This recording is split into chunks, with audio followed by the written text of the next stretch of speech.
Hola, hola. La reflexión del día de hoy tiene como título Mi vida en la gracia de Dios. Es decir, mi vida, mi dinámica diaria de existencia en la gracia de Dios. La gracia de Dios es en términos generales el amor de Dios, reflejado o manifestado a través de el dar su Hijo, el Padre, para perdón de nuestra desobediencia. Esa es la gracia de Dios, que sin merecer el perdón de Dios, sin merecer su amor, Él nos amó y nos da a su Hijo para perdonar toda desobediencia en nosotros. Eso es en términos generales la gracia de Dios. El objetivo de esta reflexión es entender si estoy viviendo la gracia de Dios, porque yo puedo saber que Dios me ama, que Dios dio a su Hijo, pero es necesario que yo sepa si estoy viviendo el amor de Dios, si estoy viviendo su gracia. Y para eso tenemos 4 preguntas, como siempre. Primera pregunta: ¿por qué se anuló la ley de Moisés? Y usted dirá, ¿eso qué tiene que ver? Ya le voy a decir. Cuando entendemos que la ley de Moisés ha sido anulada, ha sido abrogada, y que ahora lo que hay para nosotros es la ley de Cristo, la ley de Jesús, el mandato de Jesús, eso nos va a ayudar a saber, primero, a entender la gracia de Dios, y segundo, a saber, a vivir la gracia de Dios. Segunda pregunta: ¿cuál es la mejor forma de condensar la ley de Moisés? Y esto también para poder direccionarnos mejor hacia la gracia de Dios. Tercero, ¿qué hay que hacer antes de amar? Y cuarto, ¿en qué se evidencia mi amor a Dios? Así que comencemos. Necesitamos saber si usted y yo estamos viviendo la gracia de Dios, ese acto de amor de Dios hacia toda su creación, porque Dios amó a todo el mundo y fue tanto su amor que dio a su Hijo para que creamos en esa obra del Hijo y podamos vivir con Dios sin fin, como Él quiere. Así que vamos primero a Hebreos capítulo 7, versículos 12 y 18. Dice así en Hebreos, dice así la escritura, dice así el escritor. Escuche bien esto, para que usted se suelte un poco de esas cosas que a veces nos atan a lo que Dios no quiere que nos atemos. Porque está hablando el escritor sobre el antiguo pacto y el nuevo pacto. Es decir, el antiguo pacto en Moisés, los mandamientos de Moisés, el seguir la ley de Moisés, y el nuevo pacto en Jesucristo, en la sangre de Jesús, el Hijo de Dios. Entonces, en el versículo 12 dice: porque cambiado el sacerdocio, necesario es que haya también cambio de ley. Está hablando un poco sobre cómo cambió el sacerdocio del antiguo pacto al nuevo pacto. Ahora el sumo sacerdote es Jesús. Ya ningún sacerdote descendiente de la tribu específica de los levitas y específicamente de la casa de Aarón, porque los sacerdotes en el antiguo pacto eran sacerdotes arónicos, es decir, de la genealogía del árbol descendiente de Aarón. Para ser sacerdote y entrar al tabernáculo de reunión y tener una comunión con Dios directa y entrar a la presencia de Dios en el tabernáculo, en el lugar santísimo, solamente lo podían hacer los levitas descendientes de Aarón, descendientes de la casa de Aarón. Pero en el nuevo pacto, ahora el sumo sacerdote es Jesucristo. Es decir, es el que intercede, el que está de mediador entre los hombres y Dios. Entonces dice el escritor: cambiado el sacerdocio, necesario también cambio de ley. Es decir, que se cambió el sacerdocio del antiguo pacto y también se cambió la ley en el nuevo pacto. Ahora es necesario, no es que sepamos los mandamientos de Moisés, porque finalmente fueron hechos para el pueblo judío, para el pueblo de Israel y para todas las tribus: Judá, Dan, Aser, Gad, Efraín, Manasés, Zabulón, Neftalí, bueno, todas esas tribus. La ley de Moisés fue hecha para ellos, exclusivamente para ese pueblo, el pueblo de Israel. Y el nuevo pacto en Jesús fue hecho para todos. El nuevo pacto va a ser universal para todo el que crea. Entonces dice: porque cambiado el sacerdocio, necesario que haya también cambio de ley. Entonces con Jesús hay una nueva ley, téngalo claro, eso es súper importante. Con Jesús hay una nueva ley. Cuando Jesús expira en la cruz, el velo del templo, del tabernáculo, se rompe y ahí comienza a establecerse el nuevo pacto en Jesucristo. Versículo 18 de Hebreos capítulo 7. Escuche bien. Queda pues abrogado, anulado, el mandamiento anterior, el antiguo pacto, la ley de Moisés, a causa de su debilidad e ineficacia.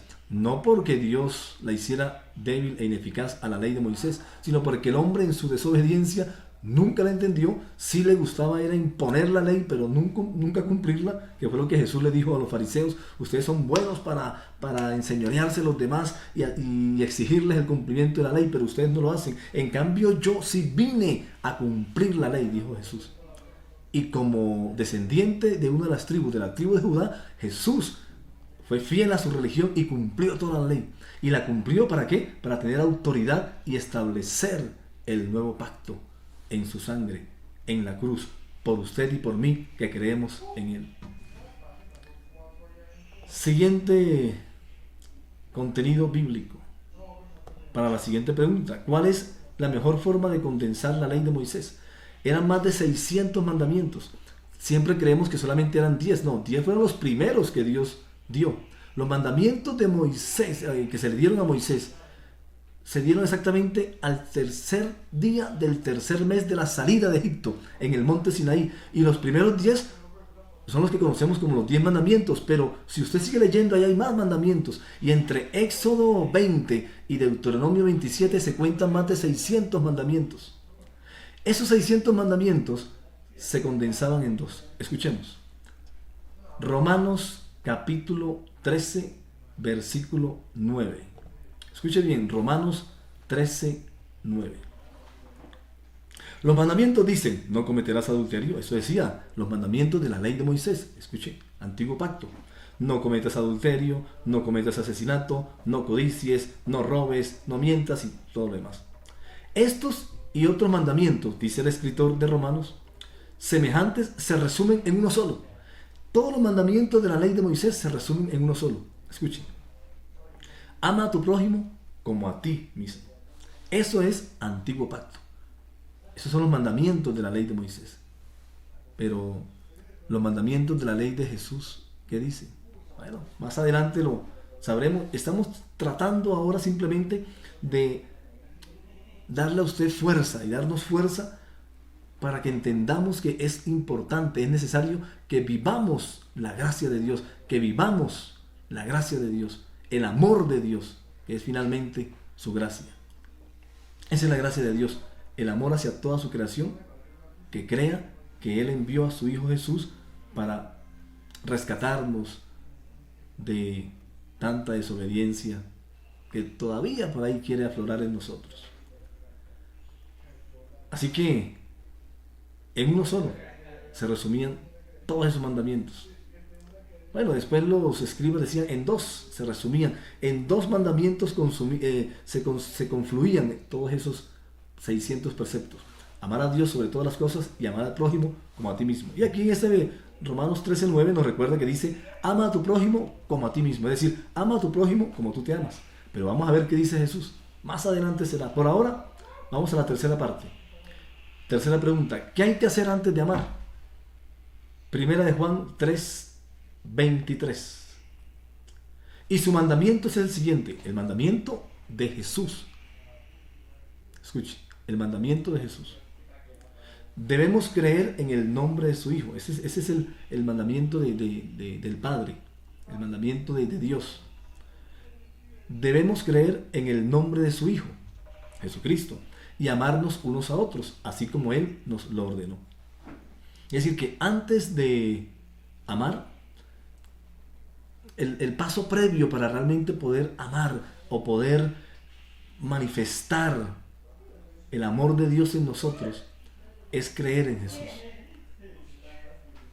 La mejor manera, o mejor, la manera de Dios para que el amor de Dios que ha sido derramado en mí pueda fluir hacia los demás, pueda yo amar al otro, que es lo que finalmente Jesús quiere que hagamos, Dios quiere que hagamos, es necesario primero, dice el Padre, primera de Juan 3:23, que creamos en el nombre de su Hijo. Hasta que yo no crea en Jesús y en la obra que hizo Jesús, va a ser más complicado que ame al otro. Porque solamente cuando yo entienda que la obra de Jesús es la manifestación del amor de Dios para mí, allí yo entiendo y entonces voy a fluir ese amor hacia los demás. Y su mandamiento es el siguiente: debemos creer en el nombre de su Hijo, Jesucristo, y amarnos unos a otros, así como Él nos ordenó. Todo eso para poder al final enmarcarlos en vivamos el amor de Dios.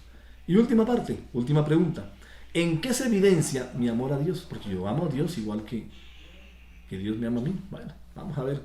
Primera de Juan, capítulo 4, versículo 21. Primera de Juan 4, 21. Dice así el escritor, escúchelo bien. Léalo bien si puede leerlo. Y Él nos ha dado el siguiente mandato. El Hijo. Él nos ha dado el siguiente mandato: los que aman a Dios, amen también a sus hermanos. Es la evidencia, para esa última pregunta, la evidencia de mi amor a Dios se comprueba exclusivamente, diría yo, prácticamente, únicamente, como dice aquí, Primera de Juan 4:21. Los que aman a Dios, amen también, deben amar también a sus hermanos. ¿Usted ama a Dios? Entonces usted va a amar a sus hermanos. ¿Por qué? Porque es el mandato del Padre. Después le vamos a decir cómo exactamente quiere Jesús que amemos al otro, a nuestro prójimo, a nuestro hermano, a nuestro vecino, a todos, a todos. Después les digo, en otra oportunidad. Por ahora es que amemos al otro. Pero hay una particularidad en Jesús que difiere del antiguo pacto. Porque en el antiguo pacto es ama a tu prójimo como a ti mismo.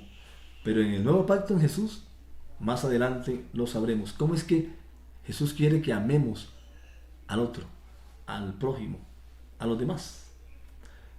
Conclusiones para terminar. No olvidemos, mi vida en la gracia de Dios. Entender si estoy viviendo el amor de Dios. La única forma que yo tengo para saber si estoy viviendo que Dios me ama es extendiendo ese amor hacia el otro. Es la evidencia que yo tengo. Así que invitado para esto. En conclusión, la mejor manera de saber que estoy viviendo la gracia de Dios es ser consciente que Él me ama y que yo lo amo cuando lo hago con el otro, a la manera de Jesús, que eso lo veremos más adelante. Por ahora, no siendo más, si Jesús viene esta noche, chao y nos vemos en el cielo.